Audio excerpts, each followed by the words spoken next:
북한 무인기가 용산 일대 비행금지 구역을 침범했다는 사실이 뒤늦게 밝혀지면서 정치권 공방에도 다시 불이 붙고 있습니다. 네, 국회에서는 이태원 참사 2차 청문회가 열리고 있습니다. 취재기자 연결합니다. 김경수 기자. 네, 국회입니다. 네, 내통했다, 음모다, 북한 무인기를 둘러싼 여야 설전이 치열합니다. 네, 국민의힘은 앞서 북한 무인기의 비행 금지 구역 침범 의혹을 제기했던 민주당 김병주 의원을 향해 어떻게 우리 군보다 먼저 알았느냐며 일제히 공세를 폈습니다. 주호영 원내대표는 문재인 정부에서 사성 장군을 지낸 김병주 의원이 국방 무능을 지적하는 건 제 얼굴에 침 뱉기라면서 이같이 밝혔고 성일종 정책위의장도 거들었습니다. 두 사람의 발언 이어서 들어보시죠. 한 30분만 연구하면 알 수 있다는데 30분 연구해서 어떻게 알 수 있는지도 그 재주를 좀 국민들에게 알려주면 좋겠습니다. 김병주 의원은 30분 만에 손으로 그려보면 알 수 있다고 했는데 대체 그 신통력은 어디에서 나오는 것입니까? 국민의힘 신원식 의원도 민주당이 군보다 무인기 항적을 먼저 알고 있었다면 북한과 내통하고 있었다는 걸 자백하는 게 아니냐고 날을 세웠습니다. 반면 당사자인 김병주 의원은 군이 국회 국방위에 보고한 내용을 분석했고 지도를 보면 누구나 유추할 수 있는 내용인데 자신을 북한과 연관짓는다며 격앙된 반응을 보였습니다. 김 의원 발언 들어보겠습니다. 이것이야말로 대통령실과 국민의힘이 공작을 벌이는 것이죠.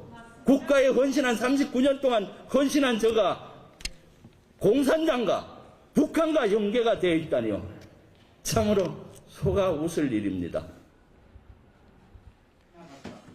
민주당 박홍근 원내대표도 정부가 김병주 의원의 의혹 제기를 이적 행위로 몰더니 이제는 황당한 음모론을 제기하고 있다면서 신원식 의원의 의원직 사퇴와 국회 윤리위 제소를 촉구했습니다.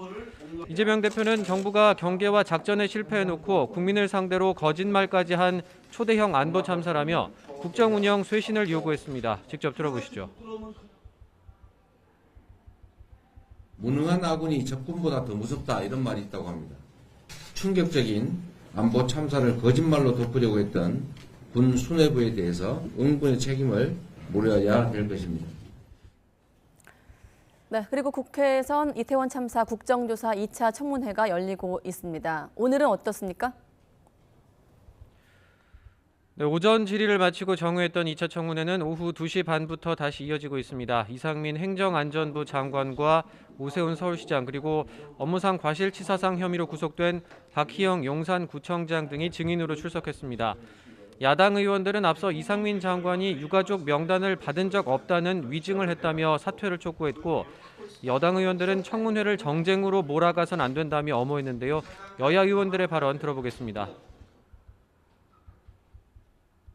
위증으로 고발을 한 다음에 이거를 이유로 해서 탄핵을 몰아비추려는 그런 저는 정치적 의도가 있는 거 아닌지 무척 우려스럽습니다. 사의 표명 하시겠습니까? 안 하시겠습니까? 현 위치에서 최선을 다하겠다는 사의 표명 안 하는 걸로 이해해도 되겠습니까?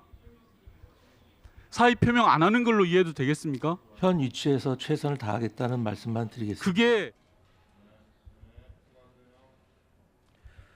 오전 질의를 마친 뒤 이상민 장관은 유가족의 거센 항의를 받기도 했습니다. 잠시 보고 오겠습니다. 이상민 장관님!